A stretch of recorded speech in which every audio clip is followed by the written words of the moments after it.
Welcome to Rico 12. My name is Justin, and I am a child of an all-powerful and all-loving God and a recovering addict, and am blessed to be the host of this meeting and podcast.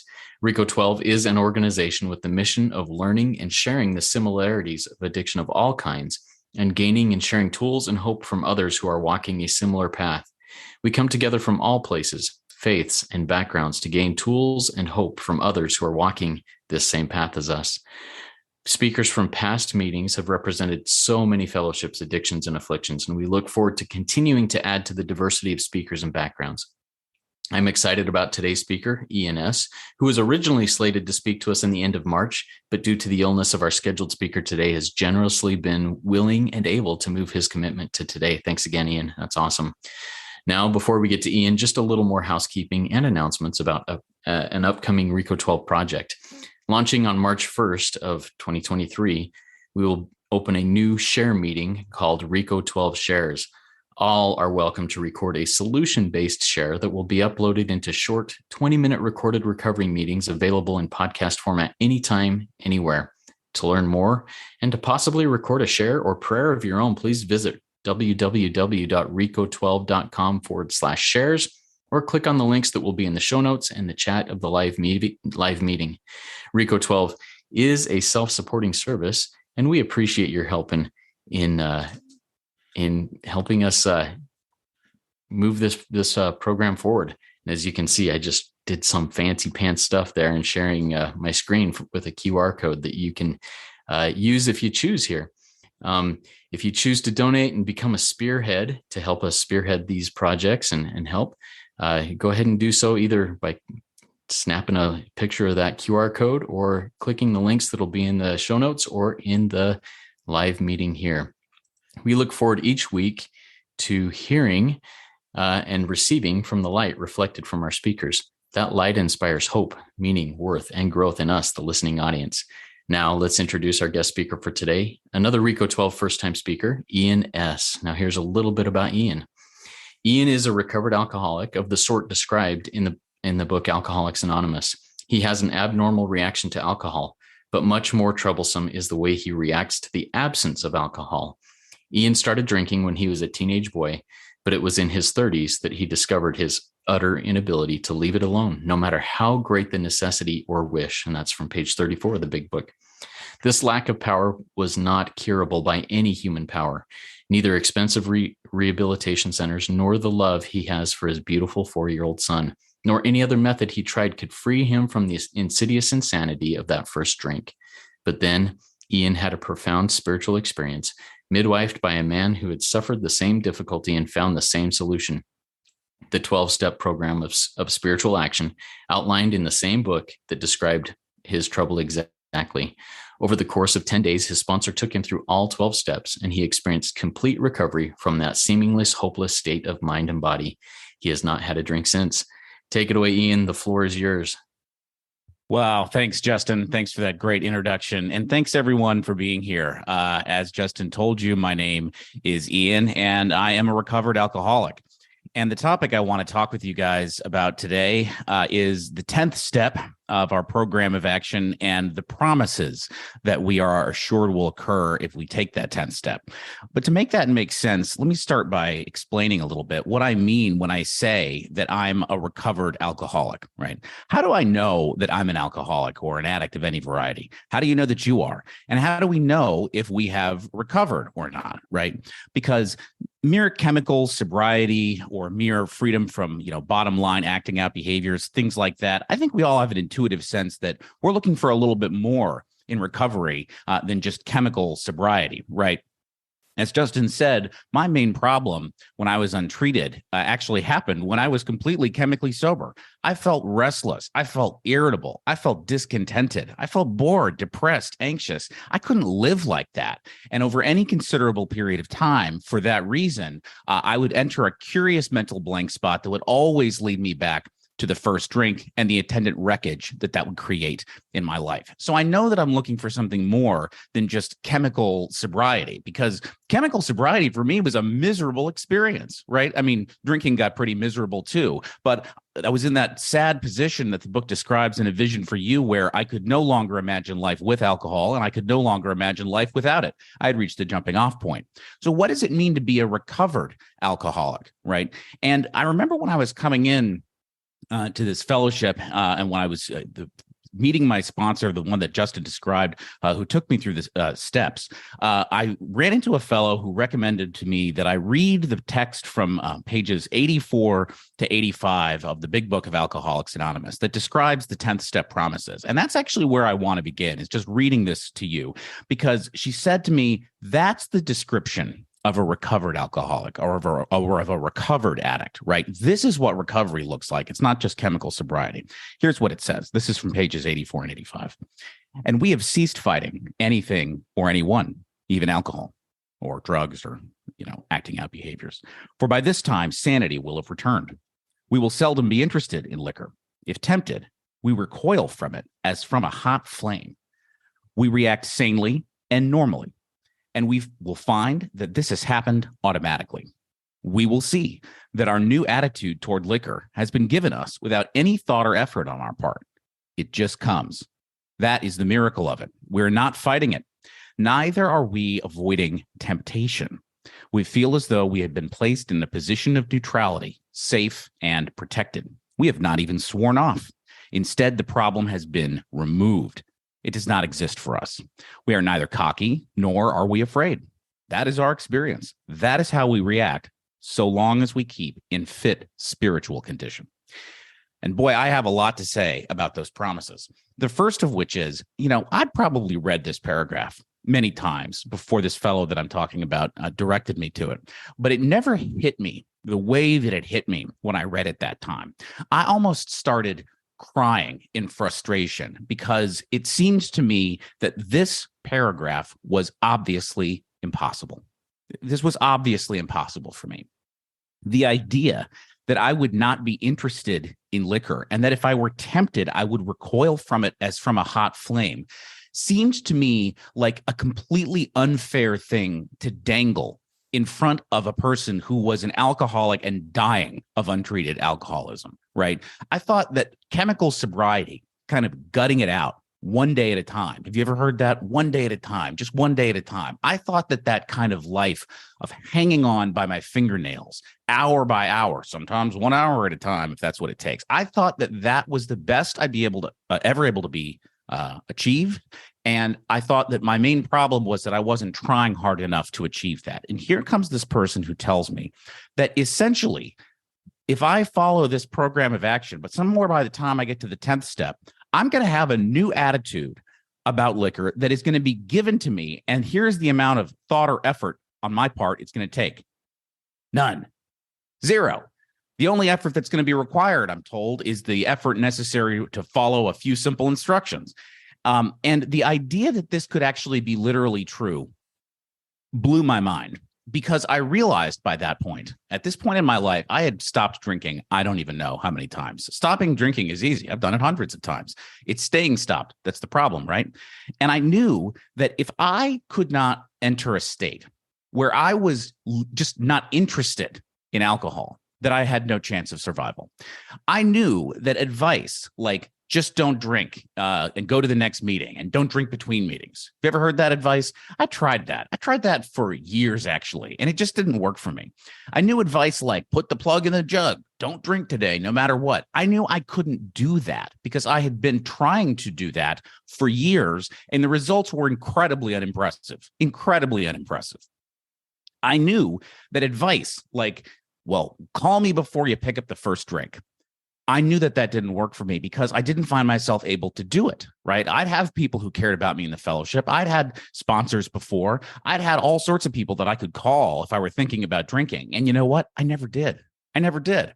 Because by the time I entered that curious mental blank spot where for one reason or another, I thought that I could avoid the suffering and humiliation of a week or a month or a day ago, or I wasn't thinking about it at all. For whatever reason, whatever form of insanity I was gripped by was also sufficient to stop me from picking up the phone and talking to somebody about it. Because if I were going to do that, I've got an even easier idea. Instead of call me before you pick up the next drink, here's an even simpler piece of advice. Just don't pick up the next drink, right? Just don't drink no matter what.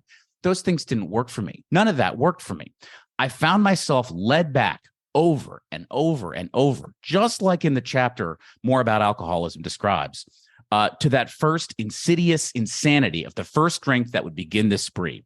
I'd think to myself things like, I know I don't have a good ability to control the amount that I take, so I've got to keep it just to tonight, right? I had that thought, which is an insane thought because that's the whole thing I can't do. But I'd have that thought, I'd start drinking, and I'd be off to the races.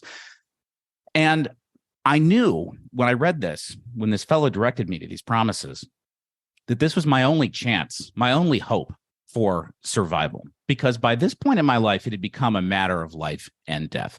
I was so far advanced in this malady that I was not able to stay sober for more than 2 or 3 days on my own power by the end. And that took a lot of effort.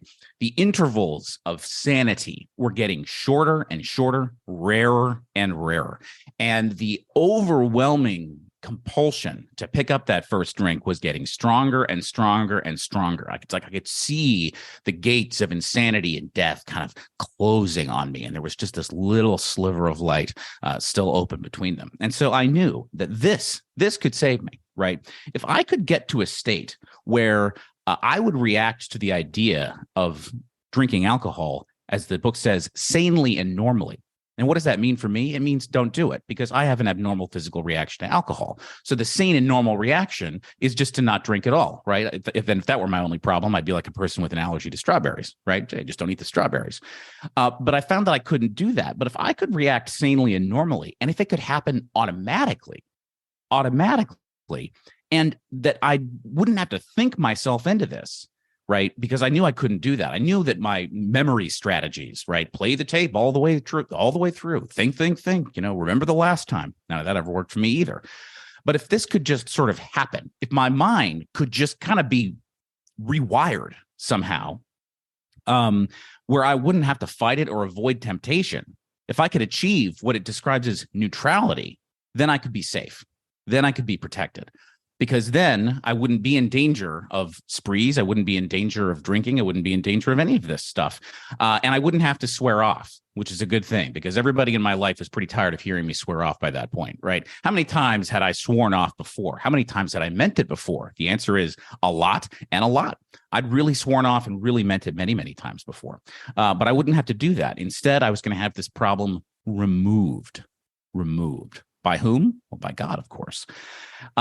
This was what was promised to me when I came into the program, right? That the level of effort required, that the level of willpower required, that the level of, thinking and trying was going to completely change, that this was essentially going to become actually pretty easy. As long, it says, as I were to keep in fit spiritual condition. Right. Now, there's a reason that these are the 10th step promises, because they're not something we can expect to achieve until we've vigorously worked the whole program of action up until that point. And I'm going to talk about the instructions for step 10 and how it indicates that we're to do that in just a minute. But I really think, I'm not a one to suggest edits the first pages of the big book, the first 164. But I've heard people say in the past, this should be like printed on the cover. Right? Because this is the whole paycheck of the program for me. The 10th step promises are what it makes it possible for me to stay alive, right? All of the other promises in this book are great. But when we read things like the 9th step promises, when we talk about losing fear of people and of economic insecurity, knowing how to handle situations intuitively, which used to baffle us, those things are great. Those have happened in my life, but I wasn't dying of not intuitively knowing how to handle situations that used to baffle me, at least not directly. I wasn't dying of fear of people, although, as we'll see, I kind of was. I was dying of untreated alcoholism and the inability to stop drinking, no matter how great the desire. And this paragraph tells me that this program can solve that problem completely, right? Completely. And how do I do it? Let's take a look then at the other thing I wanted to talk about. We know what's possible, right? And I'll tell you that this has come true in my life completely. I have complete neutrality today with respect to alcohol. My girlfriend is an ordinary, moderate, temperate drinker. She has, about 2 drinks a month. She'll have a nice glass of wine with dinner or something. But what that means is that we have alcohol in the house sometimes, right? We'll have a bottle of wine in the house sometimes, left over from when she might have had something for a nice dinner, like it was just Valentine's Day. And it holds absolutely no interest to me, none whatsoever. It doesn't tempt me. I don't have to keep it out of my house. It's like rat poison to me. If I drink that, I'll die. And so I don't have to swear off and I don't have to avoid drinking it. I find it a complete position of neutrality to be exactly what describes my life. I worked, a few months ago in a office, a sort of co-working space. They, because they were very modern and hip, they had beer in the, communal refrigerators there in the office, right? This didn't pose a problem for me whatsoever. None whatsoever. Now, I was there. I was unmonitored. Nobody would have raised an eyebrow if I'd started drinking that beer. And it had no interest for me whatsoever. And that could not be more different than my experience before I worked this program of action. To say the least, that's an understatement. That's an incredible understatement, right? I was a real alcoholic who, as I said, could not stay sober for more than 2 or 3 days. I was getting alcoholic necropathy, which is when your nerve endings sort of start to die and your fingertips and stuff go numb. In my 30s, I was bad. I got the DTs trying to withdraw from alcohol on my own without medical supervision. Well, here, pro tip for you, don't try to do that. Go see a doctor if you're that far along. I was bad. And the idea that I'd ever be in a position where I'd be at work and I could just have a free beer if I wanted to and have no interest, it sounds like it should be impossible, right? But I tell you truly, that is my experience. And if it were not my experience, I could not live. There'd be no way I could live. If I am fighting temptation on a day-to-day basis, then eventually it's like that old Sinn Féin saying, the other guys have to be lucky every single day. We only have to be lucky once. My disease doesn't have to win the argument about whether or not I should drink every day. It only has to win that argument like one day out of, 100. My sprees can last a long time. So if I'm in a constant chess match against temptation, even if I win 99% of the time, that means there are going to be 3 or 4 days a year when I start off on sprees, and my sprees do not last like a few hours. So that's no way to live. I couldn't do that. I need my temptation level to be at 0. And that's what's happened for me. So how did that happen? What did I do? Right? Because that was the question that I had when this fellow directed me to this, and I read it and I actually understood it. And I was moved almost to tears because it felt unfair to promise. The next question in my mind, right, just like it suggests it'll be with the prospect in the chapter working with others, was, okay, what do I have to do? Right? If you're telling me that this is possible, and I guess I kind of believe you, what do I have to do? And that takes us to the 10th step instructions. This is on page 84. This says, this thought brings us to step 10. And we've all heard step 10 described, right? We've heard it read at the beginning of meetings many times. It suggests we continue to take personal inventory and continue to set right any new mistakes as we go along. The 10th step instructions are only a paragraph, but if you notice something as we go through them, I think you will find that what the 10th step instructions are do the whole program of action, basically 3 through 9, every day for the rest of your life, and you will experience this neutrality with respect to alcohol or other addictions. So let's just go through this paragraph and you can see for yourself, because there's a lot of power here, right? So it says, we vigorously commenced this way of living as we cleaned up the past. That means we don't wait until all of our step 9 amends are done, because those may take quite some time in some cases to start living in the world of the spirit. Well, why would we wait, right? We've entered the world of the spirit, it says, and our next function is to grow in understanding and effectiveness. And note well that language, grow in understanding and effectiveness. I sometimes hear step 10 referred to as a maintenance step. And it's true enough that we are trying to maintain a recovered state and maintain a sort of level of, a certain spiritual condition. But actually, this is a growth step. It says so right here. Our next function is not to just stay the same, but to grow in understanding and effectiveness. And we see the same thing in step 11, by the way, when we continue to increase our conscious contact with God and grow in that relationship too. This is not an overnight matter, it says. In other words, this is not a step you work one time. It should continue, book says, for our lifetime. In other words, we're going to have a 10th step practice for the rest of our lives, as long as we'd like to stay recovered anyway. And once we experience the promises of recovery, if you're anything like me, you're going to want very badly to hold on to what you have found. And so if we want to do that, we're going to have to continue to work step 10 for the rest of our lives.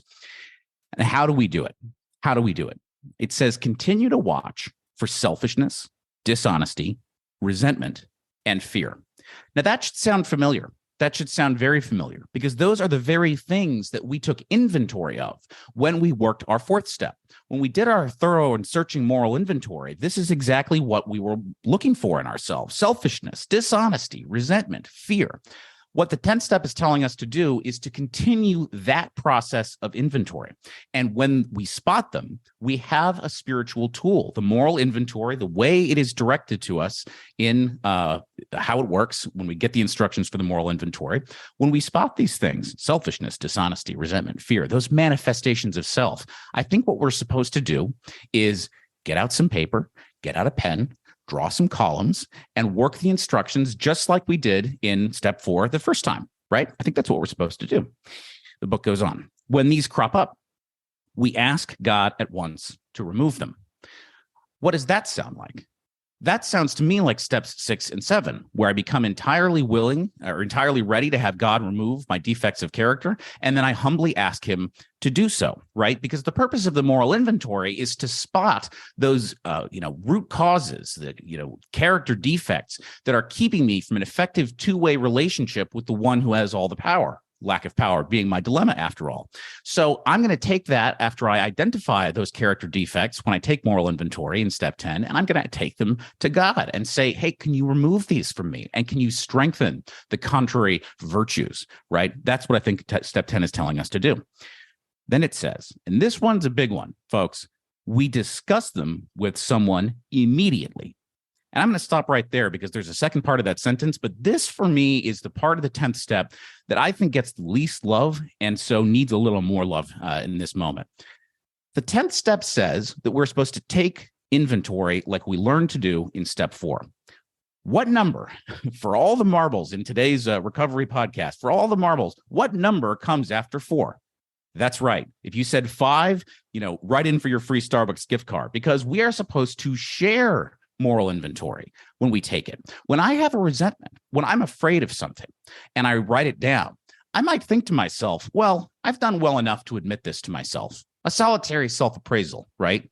But we learn in step 5 that that's usually insufficient, that it's usually insufficient. And time and again, we have seen alcoholics and other addicts take stock, but not be willing to share what they found with anybody else. And having persevered with so much of the rest of the program, they wonder why they stumble and get drunk or use or act out again. What step 10 says is, no, we discuss them. That is selfishness, dishonesty, resentment, and fear with someone immediately, which means we need to be sharing our 10th step inventories. And that can be with a sponsor. That can be with another recovered person that we know and who understands what it is that we're doing. In fact, if you look at the step 5 instructions, it can be with any person who is going to be unaffected and can keep a confidence, right? So maybe you share it with, a priest in the confessional. Maybe you share it with a closed-mouthed and understanding friend, as long as they're going to be unaffected by the situation. Step 5 has all sorts of good instructions on how to choose a person who's to hear inventory. But the point is, we do have to choose a person and we do have to share it with them immediately. There's a lot of power in that, The second part of that sentence is, and make amends quickly if we have harmed anyone. Quickly. You got to do it quickly. And what's that a reference to? Well, that's 8 and 9, obviously, right? Where we make amends and we clean up the past because we've decided to be agents of God's ever-advancing creation, and we're going to make up for them, and we're going to try to clean up the mistakes that we make as soon as we identify them. So when we spot little weeds growing up in our spiritual garden, when we realize, hey, I've been selfish, I've been dishonest, I've been, resentful or fearful, and because of the character defects that led me into those states, I actually caused harm to another person. I need to clean that up quickly. A weed is easy to pull when it's a little weed. But if we let it go, if we let it sit, it may become much harder, and we may be facing a process of much more daunting amends, like we did probably when we took our step 9 amends through the first time. There were a lot of weeds in my life that I'd let grow for a long time, a lot of mistakes that I had let sit uncorrected for a very long time, and it could be a little daunting to correct mistakes that have grown up to that magnitude. So that's why step 10 says, no, when you make a mistake and you hurt somebody else, we make amends quickly if we have harmed anyone. So that's steps 8 and 9. So then we resolutely turn our thoughts to someone we can help, right? What does that sound like? Well, that should sound like, first of all, step 12, right? Where we carry the message of recovery, the thing that has freed us from the bondage of self. We carry it to the people who are dying of the very same things we were dying of. But also, we know that an effective demonstration of these principles lies before us in our homes, in our businesses, in our respective affairs. So this is certainly a reference to step 12, and it's also a reference toward practicing these principles in all parts of our lives, right? So maybe we don't have a sponsee we're working with right at this second, although if we don't, we ought to be getting on that. But we can always think about someone else we can help. If I'm sitting around experiencing fear and I follow this process, when I'm sitting around feeling afraid, I write it down, I share it with someone, I ask God to remove the character defects that I've found by taking inventory of that fear. I check and see if that fear has caused me to harm anyone, and I clean it up quickly if I have. And then I ask God to help me turn my thoughts, instead of inward to myself, to my own fears, my own little problems and designs, but outward. Who out there can I be helping? Instead of sitting around feeling paralyzed about whatever it is that's scaring me, how can I be using this time and my energy to help another human being? Maybe another alcoholic or an addict, maybe somebody else. Who knows? God will give us the right answers. The right answers will come if we really want them. So if you look at that, right, look at all the different steps that we saw covered in just one little paragraph. It's almost a summary of the whole program of action, right? We've entered the world of the spirit. That's really our step 3 decision. We are going to continue to watch for all of these things. That's our step 4 moral inventory. We're going to discuss them with someone quickly. That's our step 5 sharing. We are going to ask God to remove the character defects we discover. That's 6 and 7. And we're going to make amends quickly if we've harmed anyone. That's 8 and 9. And then we're going to turn our thoughts to someone we can help, because step 12, after all, is the foundation stone of our recovery. Folks, it's all there. And that's a pretty simple set of instructions. Simple, but not easy. We know a price has to be paid, a certain death to self, a certain death to self-centeredness. But this is the program of action, right? Step 11 is covered separately because that's like on the next page, but this is what we learned to do in steps 3 through 9. And what step 10 is telling us is, if you want the miracle in your life of true neutrality with respect to whatever it is that's been bothering you, alcohol in my case, could be anything. If you want that miracle, you can have it as long as you commit to this simple program of action on a daily basis. I like to think of the 12 steps as especially the action steps, right? Everything sort of described from the beginning of the chapter, how it works through into action, as a set of spiritual exercises that we are going to work for the rest of our lives. Right. Steps 1 and 2 are a little different. They're essentially a diagnostic and coming to believe type step, but we have to renew our step 3 decision every day. We have to continue to watch for all these things cropping up on our life every day. And we have to do the very same things that we learned to do when we were working the steps the first time on a continual basis. Because what will happen if we don't, I think, is that we will initially experience these 10th step promises. We'll go through our moral inventory. And we'll have a lot of trash to take out. We'll do all the stuff. We'll share it. We'll ask for God's help. We'll start making amends, and we will experience the promises of recovery. We'll experience step 10.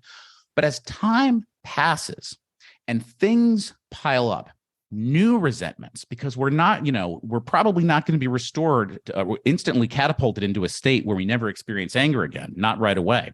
As new fears happen, because new scary things happen all the time. As we hurt people anew, we cause fresh harms, because again, we're not perfect yet. If we don't use the process that we just learned to bag that trash up, take it out, and clean up the mess, then we are rapidly going to find ourselves in an unrecovered state. Our conscious contact with God is going to become blocked off again. We're not going to be able to receive direction from the one who has all the power. And we're not going to start experiencing those step 10 promises anymore. And that is why sometimes I think the most useful thing that I have learned to ask a person who is, they've been sober for a while, right? They've been recovered for a while, but it's been 6 months maybe, and they're starting to feel kind of bad again, right? They're starting to deal with temptation again. They're starting to have those thoughts, and they can feel like the insidious insanity, that first drink or whatever, lurking around the corner. I think one of the most helpful questions we can ask that person as we try to, keep each other on our feet is, when is the last time you took inventory? When is the last time you wrote down a resentment, a fear, or a harm to another person, shared it with someone, and did all of the actions that are indicated in step 10? Because if it's been a while, you might find that there's more to inventory than you think. You might have a lot of garbage piled up, uncollected, and that is blocking you off from the sunlight of the spirit. And that is why you are not experiencing those 10-step promises. And that's a wonderful question to be able to ask, because what it means is that you've got a common problem, and the answer is to be found in our common solution. So the step 10 promises saved my life. The step 10 directions, I suppose, really saved my life. And I think that they are a wonderful, wonderful vision of what's possible with this program of recovery. So with that, it's the bottom of the hour, and I've been going for a good long time. So I'll certainly be interested to hear questions and reactions from all of you who are listening now. Love it. Thank you so much, Ian. Good stuff, man. I really appreciate your share there, the energy you had behind it, and the experience that you shared with that. I love the concept of neutrality, and I experienced that neutrality in my own recovery, and what a miracle that is. A miracle. Awesome. So reminder to our live audience, if you have questions for Ian, please type them in the Q&A link at the bottom of your Zoom window. It looks like two speech bubbles over the top of each other. We'll get to those as they come in. Before we get to any of those questions, Ian, I'd like to maybe do a role play, a step 10 role play. Sure. If you've had a fear or a resentment or something here in the last couple of days that jumps out at you, why don't you pretend like you're picking up the phone and giving me a call and running through that step 10 with me? Absolutely. So I can actually use a real one, right? Because this was a few days ago, and it's not the most recent 10-step inventory I've shared with somebody, but this was one that happened a few days ago. So I was experiencing a fear of my son, who you mentioned. I have a beautiful 4-year-old son, a fear that every parent has probably experienced, which is, what if he dies somehow? Now, he's perfectly healthy. I'm just haunted sometimes by a fear that he will be in an accident. I asked myself, why do I have this fear, right? How has self-reliance failed me? And the reason I'm afraid of this is because there's so much in the world I can't control: car accidents, falls, rare diseases. And I'm afraid that if he were gone, I would not be able to keep going on my own power, and that I would surely drink again and die. I'm afraid of all my beliefs about God and the life of the world to come wouldn't end up being true, and that it would mean I would never see him again. I'm afraid of him suffering, or being afraid if he's sick and not being able to help him because I can't control those things. Now, I have self-confidence in my ability to care for him, especially since I've recovered, but this self-confidence doesn't fully solve that fear problem, because there's so much that I can't do, so much I can't control, right? And then I look to that paragraph in the chapter that gives the instructions on a fear inventory that goes like this: perhaps there's a better way. We think so. For we're now on a different basis, the basis of trusting and relying upon God. We trust infinite God rather than our finite selves, excuse me. We are in the world to play the role he assigns. Just to the extent that we do as we think he would have us, and humbly rely on him, does he enable us to match calamity with serenity. And so here's what I'm thinking about doing about this fear. I'm going to ask God to remove this fear. And instead of perseverating on something I can't control, remember that I'm in the world to play the role that he assigns. In particular, I'm going to ask him to direct my attention to the father he wants me to be today, right now, instead of squandering the time that I do have with Seamus, that's my son's name, however long that is, on trying to play the director again. I'm going to ask him to fill me up with gratitude for every moment that I do have with my son, and to help me feel peace with the reality, and it is a reality, that one day, one way or another, my time with my son in this life will be at an end, right? That's going to happen one way or another. And I'm going to ask God what he would have me do to make the most of that time, to be the best father I can be for Seamus while we are both still here, and especially to ask him to increase my trust that whatever comes after this life is exactly as it should be. And so I would read you all that, and then I'd say, any thoughts? So I'll ask you, any thoughts? First off, very common fear, I think, for parents. Thank you for sharing that. Any additional thoughts? I don't have any additional feedback. It sounded like you were very thorough in your going through of those fears. And I really appreciate that. It actually opened my eyes to a couple of angles that I had not yet looked at in similar fears like that. Thank you. Thank you. And for everybody listening, see, it could be that simple, right? That's not so hard, is it? Right? Mostly when you share inventory with someone, you're reading what you've written. They listen, just like Justin did. And if they have any obvious reactions that jump out at them, they might share them, just like your sponsor did in the 5th step. But a lot of time, the reaction I get when I share 10 steps with people is like, looks, that's good. No notes. That's it. And that's great. But there's still a lot of magic in it, because it can take two to see one. And sometimes the reactions I get from people are, they're helpful questions, right? Have you considered this angle? Or, can you tell me a little bit more about the situation, just so we can fully explore, any mistakes you might have made, things like that. And I think that's really great. And,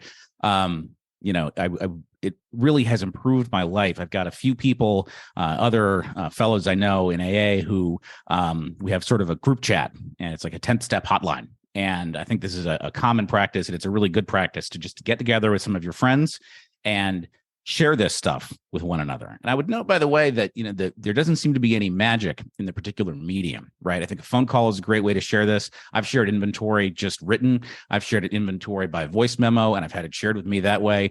I think the magic is in the sharing of it. And so don't let a particular medium of doing so. I have one of my beloved sponsees likes to use his app called Marco Polo, which is like a video app where you send video messages back and forth. I think that's great too. The medium isn't the point, right? Just share this stuff however you can, and I think you will see some magical results.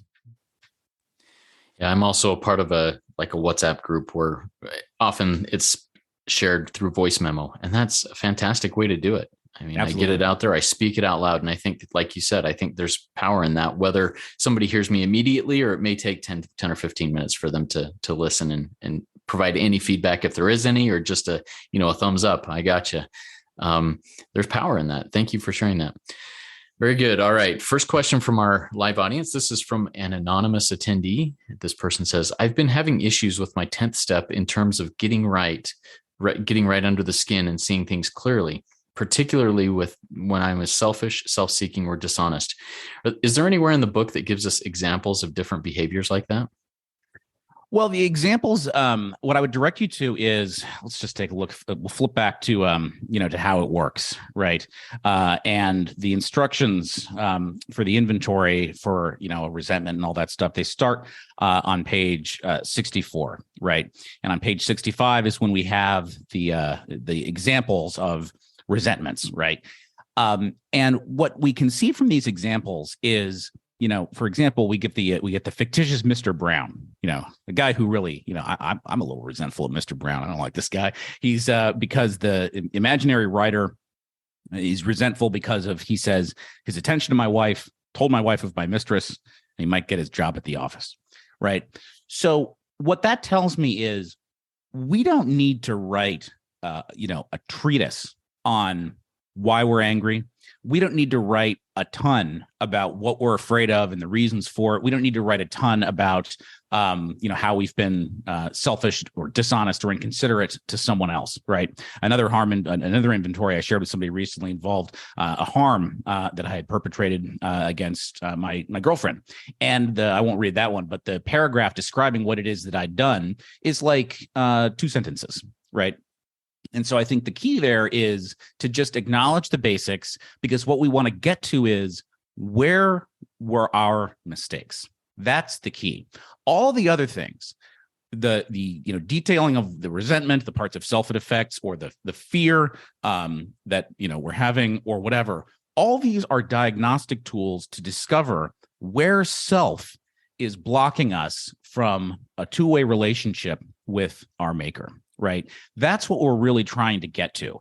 And so I don't know if this is completely responsive to the question, but if you're having trouble kind of getting under the skin or things like that, just it's never a bad idea to ask God for some help and direction as you take inventory. I always like to do that before I sit down and do this stuff. I always like to just say a short prayer to direct my thinking, right? Borrow a little bit from the 11th step. Say, as I sit down to write this inventory, direct my thinking and show me the defects in myself that are blocking me from a two-way relationship with you. Right.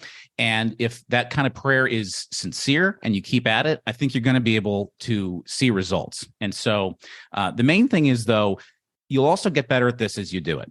Right.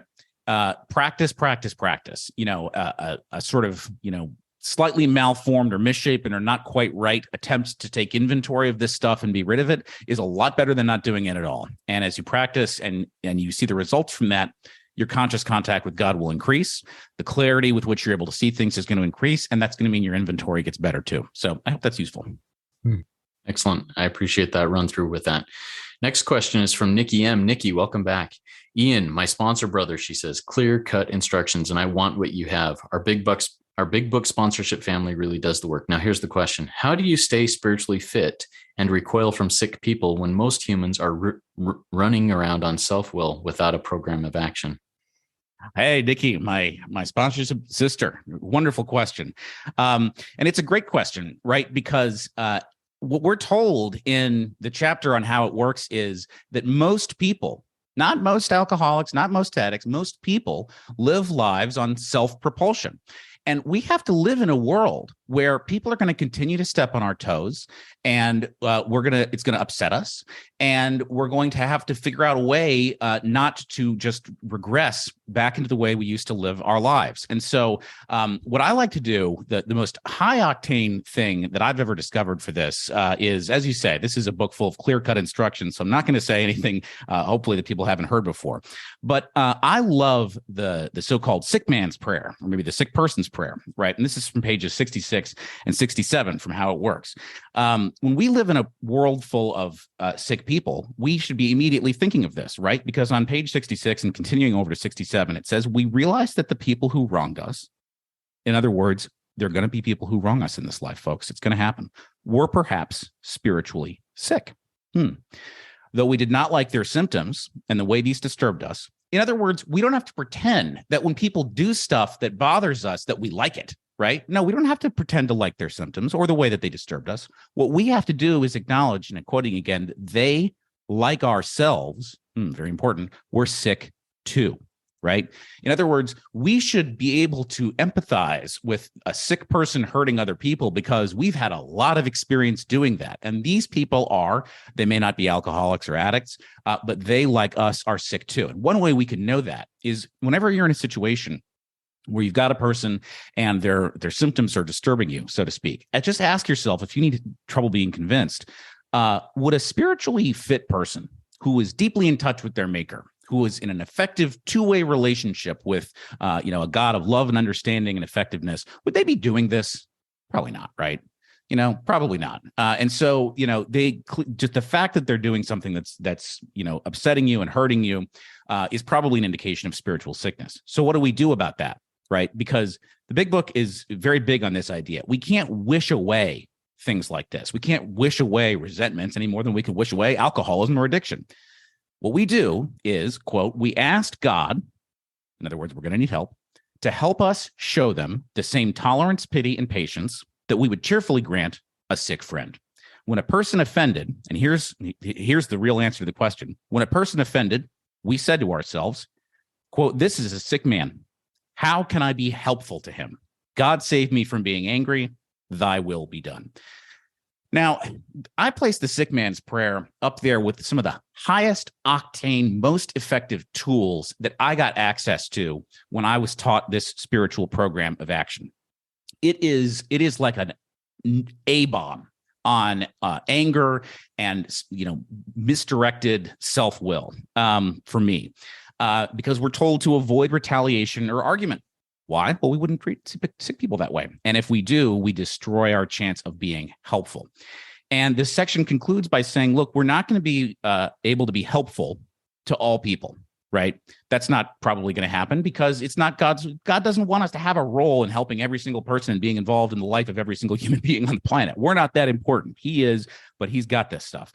But it says, at least God will show us how to take a kindly and tolerant view of each and every one. In other words, God can at least improve our attitude. He can give us the right perspective, even if we can't be helpful to people. So that's what it's really all about, right? We're going to need to be able to find a way to take a kindly and tolerant attitude of each and every person in the world. Yes, even the one you are thinking of, right? Yes, even that guy, even that girl, even them.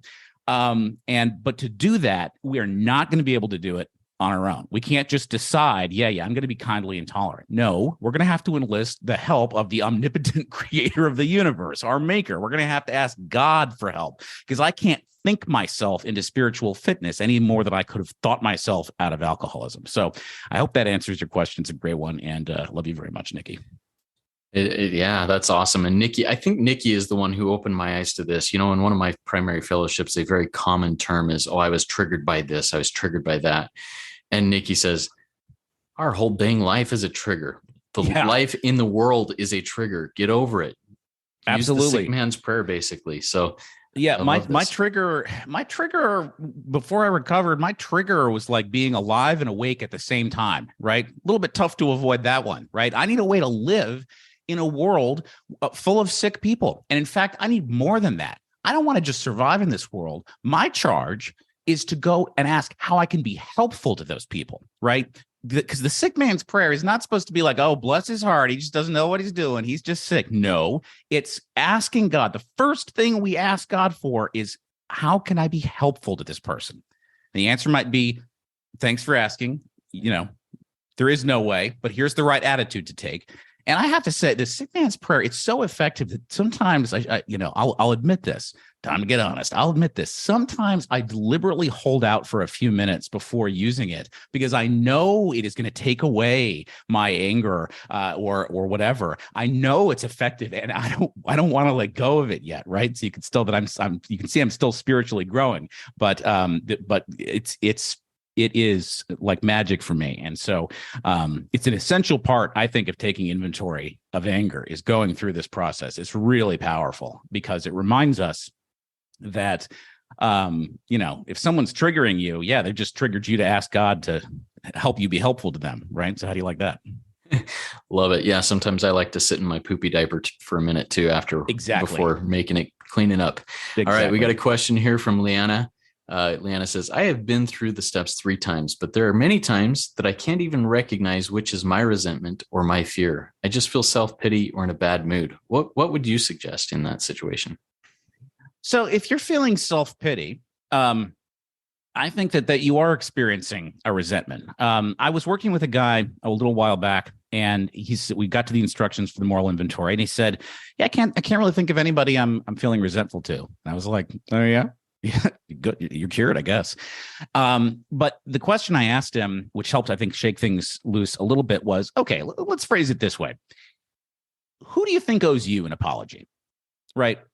Forget your amends to other people. I know that, because typically people are in the position of like, they can understand that they've done harm, but they're fooling themselves, and it may be a sincere fooling into thinking, well, I don't feel any resentment. And ask yourself, okay, if you're feeling self-pity, right, or in a bad mood, ask yourself, is there anybody who has contributed to that bad mood, right? Is there anybody who owes you an apology? And look, blammo, you've just identified a resentment. That's the same thing, right? And so when it comes to that, I think that can be a helpful question.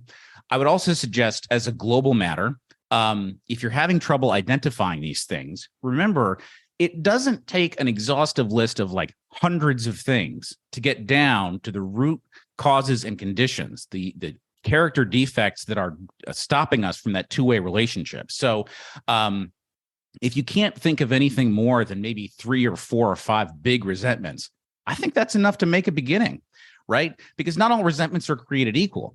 Most of the time, we've got off the top of our head, usually a really intimate relationship in our life, right? Maybe a spouse, maybe a parent, maybe an employer, but somebody that is a big, big part of our life, a close friend that we feel very upset with. there is a ton of juice on working through that resentment, taking inventory of it, doing all the steps on that resentment, and it'll get you usually to a lot of the root causes and conditions, even if there are going to be some things that, somebody pulled your hair in third grade and you kind of forgot about them or things like that. Similarly with fears, I can appreciate that I didn't think I actually was as a fearful of the person as I discovered I was after recovery. I knew that I was a resentful, angry guy when I was getting sober. I knew that. And I knew I'd hurt a lot of other people. When it came to fears, I thought sort of thought of myself as this kind of brave, swashbuckling, blah, blah, blah. But that was all complete nonsense. What I discovered is that I actually had a lot of fears that I wasn't aware of until I actually recovered. And I continued to take inventory in step 10. I realized I'd be sitting around and be like, oh my God, I'm terrified of economic insecurity.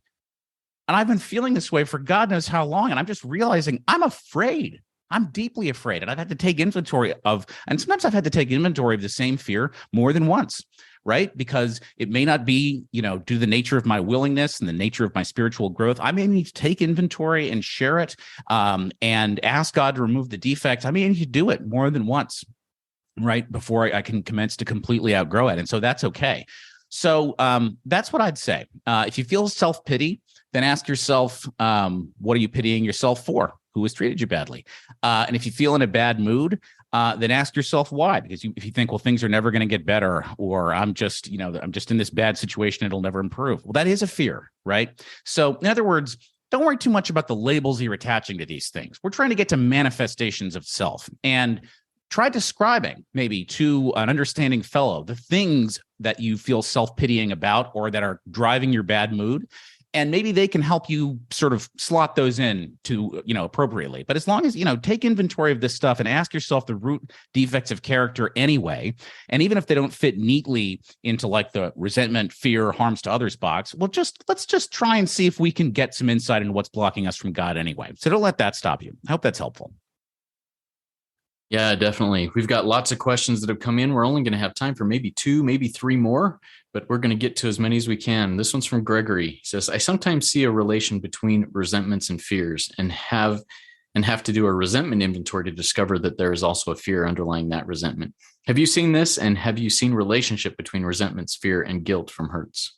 Sure. Oh, absolutely. Thanks for that question, Gregory. Yeah, if you look at page 65, when it gives the example inventory of resentments, Mr. Brown, who we were talking about earlier, the book says that one of the things it affects is self-esteem and causes fear, right? And so absolutely, these are interrelated, because what the book tells us is that all of these things are common manifestations of self. Right?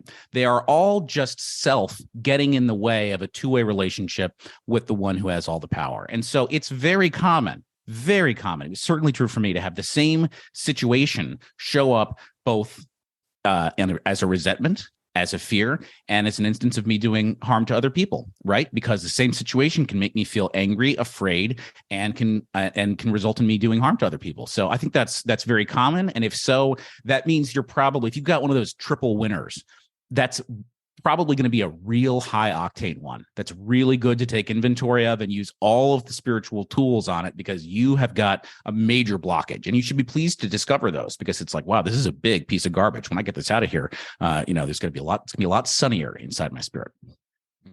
Amen. Amen. All right. We'll do one more question here. Let's go and do Amanda's. Amanda says, thanks, Ian. Great info. When you finish steps 1 through 9 with your sponsees, what is your practice for the last 3 steps? Do you walk them through step 10 and pause, or do you get them straight to the maintenance or growth steps, as we talked about here, by sharing steps 10 through 12 and sending them off to sponsor? Well, I think it depends a little bit on the person, but my general practice is have them get going on the 9th step amends. And they should do that immediately after getting the instructions. They should get going immediately. And as long as they've gotten going immediately, then I don't wait to give them 10, 11, and 12 because we're supposed to commence those as we clean up the past anyway. Now, my sponsor gave me the instructions for 10, 11, and 12 all in one sitting. Right. We covered all of that and a little section of a vision for you. And he said, all right, I'm going to cut you loose in the fellowship because business is booming and we need you on the front lines, and you're not going to F them up any worse than they already are. And sometimes I think that's appropriate. I've done that with people. Other times, if just due to scheduling stuff or whatever, we can only meet and talk about 10 and 11 together, and we have a separate conversation about 12. Or maybe I'm talking with a person who feels a little nervous about sponsorship, and so it's worthwhile to have a separate conversation about how to really drive home that helping others is the foundation stone of your recovery. Right? Sponsorship is not extra credit, right? This is the thing the whole thing is built on. So I think it depends on the person. I think you got to sponsor the person in front of you, but the main thing is just get through it quickly, right? That's the thing, is that I don't think it's a good idea to leave weeks between 10, 11, and 12, because then you've got a person who they've taken inventory, they've shared it, but they're not out there helping others, and weeks are passing. And folks, if you're like me, if weeks pass without access to the maximum strength spiritual power that step 12 and 10, 11, and 12 together really form a stool of the maximum strength spiritual power,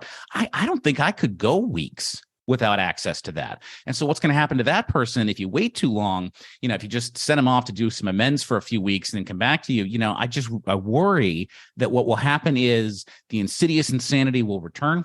They will drink again, and then, God forbid, they're going to start to think, hey, this program doesn't work. When in reality, it does work. It just needs to be administered with all the speed the patient requires. So, I think you can do both. And the main thing is, with all that stuff, I'm always trying to grow in my approach by asking God to direct me how to most effectively carry the message to each person that I'm working with. Right. And to remember that this is not about my ideal of how people should be sponsored. It's not even about copying the incredibly good model that my sponsor used with me. It is always about, and he'd be the first person to agree with this, it is always about asking God, what is your will for me in this situation with this person? How can I be most helpful to this person? Does that mean 10, 11, and 12 all in one day? Does that mean 10, 11, and 12 on 3 consecutive days? What does it mean, God? Tell me. And being very, very willing to listen and hear that answer. So hope that's useful. Love it, Ian. And to everybody who we didn't get to your questions, I'm going to post all the questions that were asked in this on our Facebook page and also on our WhatsApp group. I put the links to that and how you can join those if you aren't already in those. So you can answer those, ask those, come back to it. Also, come back next week, guys. This was a great RICO 12 weekly speaker meeting. And next week, it'll be another great one. We're going to be hearing from Priya P., and her topic is going to be facing fear with faith, which I think is a good follow-up to what we just talked about here. We talked a lot about fears and facing them with faith. I think it'll be really good. Now, if you have not yet rated or reviewed RICO 12 in Apple Podcasts, please go do so now. It's a great way to help us get the word out to more people. The more ratings and reviews, the more visible the podcast is out there in the podcast world. Also, once again, starting March 1st, RICO 12 Shares is launching. If you want to, if you felt something in this and you went, holy cow, that is an aha idea, go and record something at RICO 12 Shares. www.rico12.com/shares. Record your share there, get it out there, speak it, because there's power to speaking it, so it sticks deeper in your mind and thoughts. All right, let's launch off into the rest of our day with a prayer from St. Thomas Merton. Are you willing to say that, Ian? Yeah, let me just pull it up here. Okay. This is a great prayer that was shared with me by a recovered fellow. This is from St. Thomas Merton. My Lord God, I have no idea where I am going. I do not see the road ahead of me. I cannot know for certain where it will end, nor do I really know myself. And the fact that I think I am following your will does not mean that I am actually doing so. But I believe that the desire to please you does in fact please you. And I hope I have that desire in all that I am doing. I hope that I will never do anything apart from that desire. And I know that if I do this, you will lead me by the right road, though I may know nothing about it. Therefore will I trust you always, though I may seem to be lost and in the shadow of death. I will not fear, for you are ever with me, and you will never leave me to face my perils alone. Amen. Amen. Everybody, there is one who has all power. That one is God. May you find God now. Keep coming back, everybody. Let's trudge this happy road of destiny together.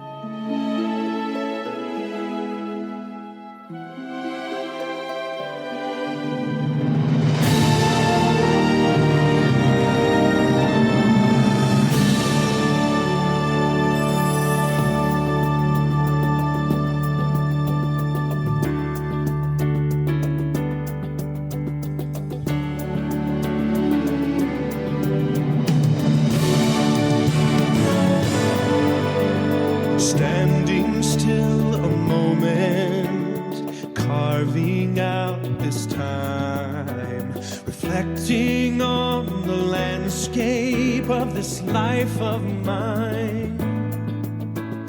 Peaks too high to conquer, streams too wide to cross, troughs too deep to walk through without incurring loss.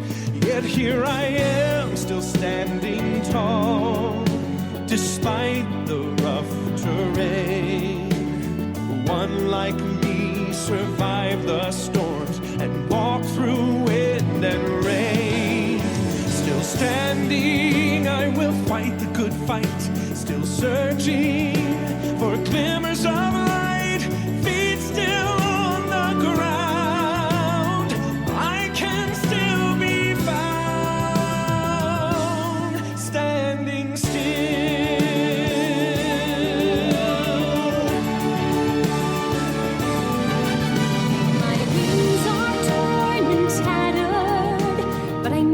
I still can fly. I may not soar unfettered. I may not rise too high. Record it in the book of life and bind it with the seal that I am bowed and broken. I am standing still. Only God knows where the path of life will yet lead me. I do not even ask to know. I do not need to see. It is enough to know that I'm loved and not alone. And with those truths, I thankfully march into the unknown. Still standing, I will fight the good fight. Still searching for glimmers of light. Feet still on the ground, I can still be found. Still standing, I will fight the good fight. Still searching